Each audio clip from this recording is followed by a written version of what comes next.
ప్రయిస్తలార్ట్.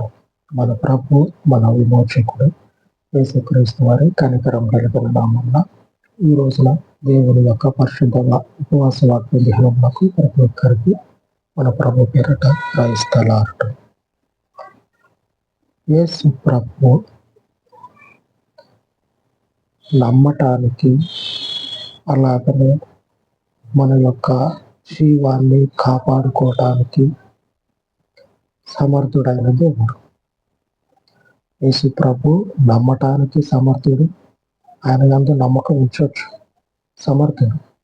మన యొక్క ప్రాణాన్ని కాపాడగలిగినటువంటి సమర్థుడు. ఇలాగ కూడా నమ్మకం ఉంచొచ్చు. ఎలాగంటే మనం సువార్తల్లో చూసినట్లయితే కొద్దిమంది అనారోగ్యంతో, అస్వస్థతతో ఉన్నటువంటి వారు, ప్రభువా మమ్మల్ని కాపాడు, మా జీవితాలు బాగు చేయి, మేము ఇబ్బందుల్లో ఉన్నామని ఆయనని వెంబడించినట్లు మనం చూస్తూ ఉంటాం. అక్కడక్కడ రాయబడి ఉంది. ఆయన వారికి స్వస్థత కలగజేయటం, వారు ఆయనకి కృతజ్ఞతలు చెప్పుకోవటం మనం చూస్తూనే ఉన్నాం, విన్నాం కూడా. అనేక పర్యాయాలు వాక్యంలో మనం విన్నాం. ఒకసారి ఆలోచన చేస్తే ఈ కొద్దిపాటి జీవితం కొరకు, ఈ కొద్దిదైనా పెద్దదైనా సరే, ఇబ్బందితోటి, కష్టంతో ఎవరు కూడా బతకరు కదా. మరి ఈ జీవితంలో ఈ కష్టాలు పోగొట్టుకోవటం కొరకు ఆయన వెంబడి తిరిగి ఆయన ద్వారా స్వస్థత కలగజేసుకున్నటువంటి వాళ్ళు, వారి మరణానంతరము జీవితం గురించి ఆలోచన చేయలేకపోయారేందా అని మనకు డౌట్ రావాలి, మనకి అనుమానం కలగాలి. వాళ్ళ ఇబ్బందులు పోగొట్టుకున్నారు, వాళ్ళకున్నటువంటి కష్టాలని తొలగించుకున్నారు. ఆయన ఈ కొద్దిపాటి కష్టాన్ని మనుషుల జీవితంలో నుంచి తొలగించిన దేవుడు మరణానంతరం కూడా నేను మీకు తిరిగి మరలా జీవాన్ని ఇస్తా అని చెప్తే, ఆయనను వెంబడించింది సజీవంగా ఉన్నప్పుడు కొద్దిమంది, మరణానంతరము పునరుద్ధానుడైనటువంటి ఆ తర్వాత పరిస్థితుల్లో అనేకులు విశ్వాసం ఉంచారు. అనేకులు. ఇప్పుడు చూసినట్లయితే మనం కూడా నమ్మి విశ్వాసం ఉంచి ఆయన మనల్ని బాగు చేస్తూనే ఉన్నాడు. మన నమ్మకము మనకి స్థిరపడుతూనే ఉంది. మన విశ్వాసం అనేది మనము కాపాడుకుంటూనే ఉన్నాము. ఒకసారి లేఖనాల్లో చూసినట్లయితే మనం ఇప్పటి వరకు చెప్పుకున్నటువంటి విషయాలు ఎంతవరకు నిజం? అసలు మరణానంతరము ఆయన చేయగలడా? అసలు ఆయన వాక్యంలో, ఆయన యొక్క హృదయంలో ఉన్నటువంటి గూఢమైనటువంటి ఆలోచన ఉంది. దేవుని హృదయంలో సువార్త చెప్తా ఉన్నాడు. నేనున్నా సువార్త చెప్తా ఉన్నా. దేని గురించి చెప్తా ఉన్నా? ఎందుకు చెప్తా ఉన్నా? అసలు నా హృదయంలో ఉన్నటువంటి ఆలోచన ఒకసారి ఆలోచన చేస్తే, ఈ చినిగిపోయిన బట్టలు వేసుకొని ప్రతిరోజు కూడా తినక, ఇంట్లో డబ్బులు ఉన్నాయో లేవో చూసుకోకుండా, ఉన్నాయో లేవో, అక్కడ డబ్బులు ఉంటే దండిగా ఉంటే చేయి మన దేవుని పని, అట్లా కాదు. అసలు మనం ఏమైనా సరే, నేనేమైనా సరే దేవుని సువార్తను ప్రకటిస్తా ఉన్నాం. కారణం ఏమని ఉంటుంది అనేటువంటి ఆలోచనలో కలగక మానవు మీకంటే ముందు నాకే కలుగుతుంది. అంటే నా హృదయాంతరంగంలో ఉన్నటువంటి ఆలోచన ఏంటంటే, దేవుడు సజీవుడు, ఆయన యొక్క కార్యాలు శక్తి కలిగినవి. బాగా ఇది అంటారు చూడండి, బాగా కాలు చెయ్యి కొట్టుకునేటువంటి పరిస్థితుల్లోనే, మంచి వయసులోనే దేవుని కొరకు పనిచేస్తూ ఉన్నాం. ఇదే అసలైంది అని ముందుకు సాగుతా ఉన్నాం. చేయాల్సింది కూడా ఇప్పుడే.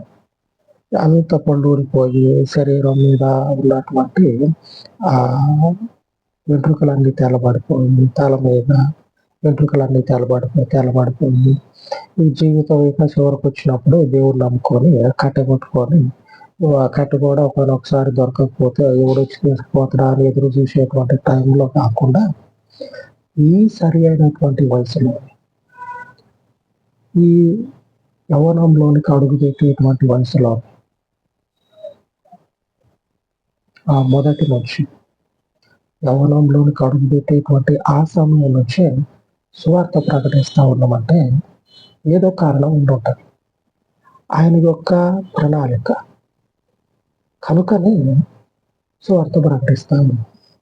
మరి యేసు ప్రభు వారి యొక్క హృదయంలో సువార్త ప్రకటిస్తా ఉన్నాడంటే మనుషుని ఎడల ఈ 4 రోజులు ఉన్నటువంటి జీవితాన్ని బాగు చేసి వాళ్ళని సంతోషపెట్టి ఈయన సువార్త చెప్పడానికే భూమి మీదకి వచ్చిండ కాదు కదా. మరి ఆయన హృదయంలో ఉన్నటువంటి ఆలోచన ఒక మనుషుడు కూడా ఆలోచన చేయాలి. మనం ఈ రోజు రేపు ఉండేటువంటి క్షేమం కోసం, ఈ రోజు రేపు ఉండేటువంటి ఆశీర్వాదం కోసం దేవుణ్ణి వెంబడించొద్దు, కానీ మనం ఎప్పటికీ నిలబడి ఉండాలి. అదే ఆయన ఇస్తా అని చెప్తా ఉంటాం. మనం ఎప్పటికీ కూడా నిలబడి ఉండాలి. ఈ మరణం గిరణం ఒకసారి కొంచెం పక్కన పెడతాం. మరి ఇప్పుడు ఈరోజు వాక్యంలో కొంచెం ఆ మరణాన్ని పక్కన పెడతాం. ఆయన మనకి నిత్య జీవాన్ని ఇస్తా అని చెప్తా ఉన్నాడు. ఆయన సువార్తల్లో కూడా చూసినట్లయితే మనకి కనపడుతుంది. మత్తయి సువార్త 14:31 చూసినట్లయితే మనకి కనపడుతుంది.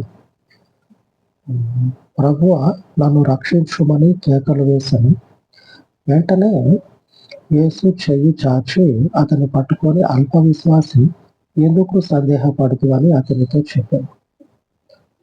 అక్కడ ఉన్నటువంటి సిచ్యువేషన్ మనకు అందరికీ తెలిసిందే. దేవునికి స్తోత్రం కలుగును కాక. ఆ రాత్రికాల సమయంలో ప్రభువుని వెంబడించుకుంటా పోయారు పేతురు మిగిలిన సహోదరులు. సముద్రంలో వారు మునిగిపోతున్నటువంటి సందర్భం. ఇక దేవుడు ప్రభు పేతుర్ని పిలిస్తే నేను వస్తా నీ దగ్గరికి అని చెప్పాలంటే సరేరా అంటే ఆ సముద్రంలో అడుగుపెట్టి 2 అడుగులు వేసిందో లేదు. ఇక భయం అనేది ఆవహించినప్పుడు మునిగిపోతా ఉంటాడు. ఆ గడియలోనే ప్రభు చెయ్యి అందించి కాపాడుతాడు. అంటే మనము బతుకున్నప్పుడు ఈ ఎదురుపడేటువంటి కొన్ని పరిస్థితుల్లో ఆయన సహాయం చేసి కాపాడే దేవుడు. అంతేనా ఇంకా యేసు ప్రభు అంటే నాకు ఇబ్బంది ఉంది, నేను బయటకు వచ్చా, ఇబ్బంది ఉంది, ఇబ్బందిలో నుంచి బయటకు వచ్చా, దేవుడు కాపాడు, దేవునికి స్తోత్రం. ఇదే నా జీవితం. ఇది కాదు. ఆయన యొక్క హృదయంలో, ఆయన ఉద్దేశంలో, ఆయన యొక్క ఆలోచన ఏంటంటే మనము ఎప్పటికీ కూడా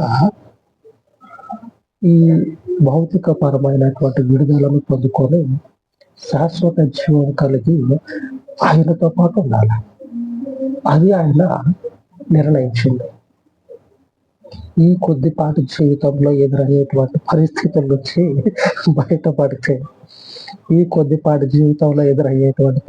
నుంచి బయటపడితే, ఆహా దేవుడు మహా గొప్ప దేవుడు, ఇంతకు మించినటువంటి దేవుడు ఎక్కడైనా దొరుకునా అని సాక్ష్యాలు చెప్పి మనం దేవుడిని కనపరిస్తే ఈ జీవితంలో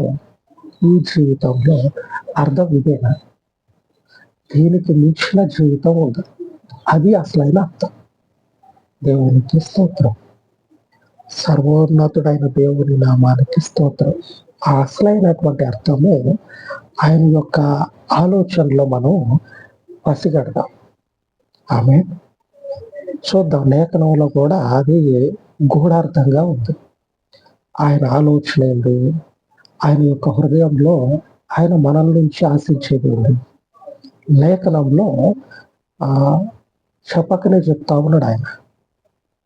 చూద్దాము. లూకాసు వార్త 17వ అధ్యాయము 33వ వచనం. లూకాసు వార్త 17:33. తన ప్రాణమును రక్షించుకొనగోరువాడు దానిని పోగొట్టుకొనును. జాగ్రత్తగా వినాలా. తన ప్రాణమును రక్షించుకొనగోరువాడు దానిని పోగొట్టుకొనును, దాన్ని పోగొట్టుకొనువాడు దానిని సజీవముగా కాపాడుకొను. రెండో లైన్లో మనం ఒకసారి దగ్గరగా ఆలోచన చేసినట్లయితే లేఖనానికి, దానిని పోగొట్టుకొనువాడు దానిని సజీవముగా కాపాడుకొను. అనగా ప్రభు ఏమని మాట్లాడుతూ ఉన్నాడంటే ప్రాణం గురించి మాట్లాడుతూ ఉన్నాం. మరలా ఒకసారి చూద్దాం. తన ప్రాణమును రక్షించుకొనగోరువాడు దానిని పోగొట్టుకొను. తన ప్రాణాన్ని ఎవరైతే కాపాడుకోవాలని చూస్తాడో వాడు దాన్ని పోగొట్టుకుంటాడు. మరొక విషయం చూసినట్లయితే, దాన్ని పోగొట్టుకొనివాడు దానిని సజీవముగా కాపాడుకొను. ఇందులోనే అసలైనటువంటి మర్మం అనేది. దాన్ని పోగొట్టుకొనివాడు దానిని సజీవంగా కాపాడుకొను. అనగా ప్రభువులో ఎవడైతే ప్రాణాన్ని పోగొట్టుకుంటాడో దానిని సజీవంగా కాపాడుకుంటాడు. ప్రాణాన్ని పోగొట్టుకుంటే ఎక్కడికి వెళ్ళి సజీవంగా కాపాడుకుంటావయ్యా? ఆలోచన చేయండి. ప్రాణాన్ని పోగొట్టుకుంటే దానిని సజీవంగా ఎక్కడికి వెళ్ళి కాపాడుకుంటావు? ఉన్న ప్రాణాన్ని కాపాడుకుంటే అబ్బా వీడు నెత్తిన పాలు పోసిండ్రా బతికే ఉన్నాడు అంటే, ఉన్న ప్రాణాన్ని కాపాడుకోవటమే మనం చేయగలిగే పని. మనం చేయాల్సిన పని, మనం చేయగలిగింది కూడా అది. ఆ ఉన్న ప్రాణాన్ని పోకుండా కాపాడుకోవటం కొరకు ఆకాశానికి ఎగిరి దూకటం, భూమిలోకి దిగి రావటం ఎన్నో చేస్తూ ఉంటాం. కానీ ప్రభు ఏమంటా ఉన్నాడంటే, దాన్ని పోగొట్టుకొనివాడు దానిని సజీవంగా కాపాడుకుంటాడు. ప్రాణం పోయింది అనుకోండి, దానిని మరలా ఎట్లాగా సజీవంగా కాపాడుకుంటాడు? అదే ఆయన యొక్క హృదయంలో ఉన్నటువంటి అసలైన మర్మం. ఆ మర్మం ఏమి లేదు, సింపుల్. అదే మర్మం అయింది. అర్థం చేసుకున్నట్లయితే అదే మర్మం అయింది, అదే సింపుల్.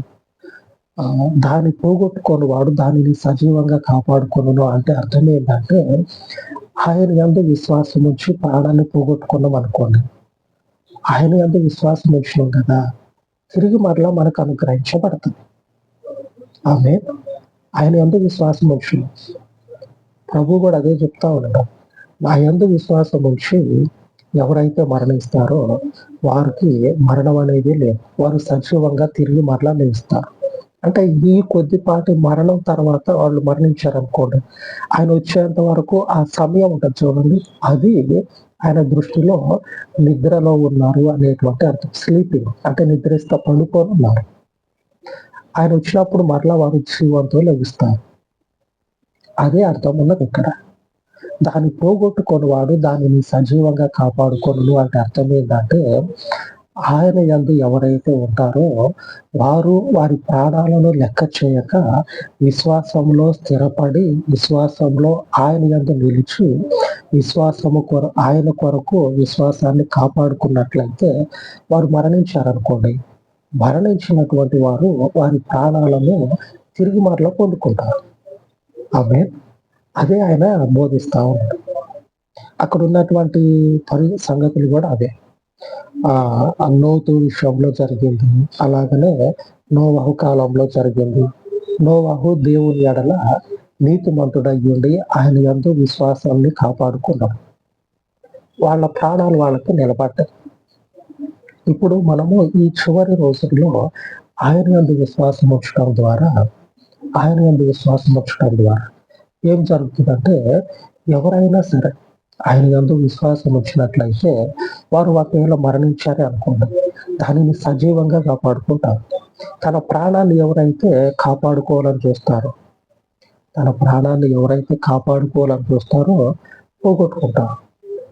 పోగొట్టుకున్న దానిని తిరిగి మరలా తెచ్చుకునేది ఎవరంటే ఆయన యందు విశ్వాసం ఇచ్చిన వారు. అందుకే ఈ లేఖనంలో గూఢార్థంగా ఉన్నది. మరొకసారి చూద్దాం. తన ప్రాణమును రక్షించుకొనువాడు దానిని పోగొట్టుకొనును, దాన్ని పోగొట్టుకొనివాడు దానిని సజీవంగా కాపాడుకొను. దేవునికి మహిమ కలుగును గాక.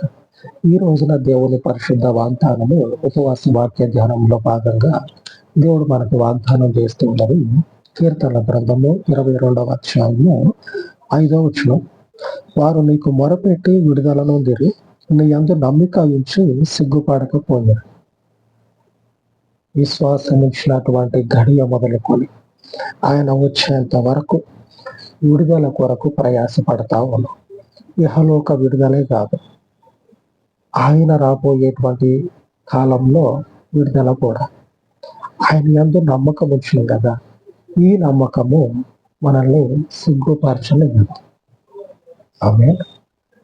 ఈ విశ్వాసము మనల్ని తల దించుకునే విధంగా నిలబెట్టదు, తల ఎత్తుకునే విధంగానే నిలబెడుతుంది, కానీ ఆయన యందు విశ్వాసము తల దించుకునే విధంగా అయితే చేయదు. ఆయన నామానికి శాశ్వత కాల మహిమ కలుగును గాక. అలాగా ప్రార్థించుకుందాం. మహోన్నతుడా, కృప కలిగిన తండ్రి, ఉదయకాలం మందు అయ్యా ఉపవసించి మీ సన్నిధిలో ప్రార్థిస్తూ ఉండగా చెప్పబడినటువంటి వాక్యమును తండ్రి ప్రతి ఒక్కరి హృదయాలలో నీరు కట్టి ఫలింపచేయగలను. ప్రతి ఒక్కరి ఆత్మలను తండ్రి మీ యొక్క అయ్యా అమూల్యమైనటువంటి రక్తంలో భద్రపరిచి అయ్యా మీ నామమును బట్టి సురక్షితముగా తండ్రి వారి జీవిత కాలమంతయు వారిని వర్తిల్ల చేసి నీ శ్రేష్టమైనటువంటి రాకడ సమయంలో నీతో పాటు తండ్రి అనేకులు జీవించినట్లు ఈ జీవమైనటువంటి వాక్యమును తండ్రి, ఈ జీవమైనటువంటి విశ్వాసమును తండ్రి అనేకులు తండ్రి కాపాడుకొని ఒకనొక దినమందు పరిశుద్ధుడా నీ యందు తండ్రి సిగ్గుపడనటువంటి స్థితిలో నిలిచినట్లు ప్రతి ఒక్కరి విశ్వాసమును కూడా మిమ్మల్ని బట్టి కాపాడమని మీకే సమస్త మహిమను చెల్లించు పునరుద్ధానుడ. ఈ ప్రార్థన మనవులన్నిటిని మీ దయగలిగిన పాదంలో అయితే చేర్చి తండ్రి మరొక ఈ పరిచర్యను నలుదిక్కులో విస్తరింపచేయమని సమస్త ఘనతను మీకు ఆపాదించి యేసునామమున ప్రార్థించి వేడుకొనుచున్నాను తండ్రి. ఆమేన్, ఆమేన్. సర్వోన్నతుడైన మన దేవుని కృప నిత్యము మనకు తోడై ఉండును గాక. ఆమేన్, ఆమేన్.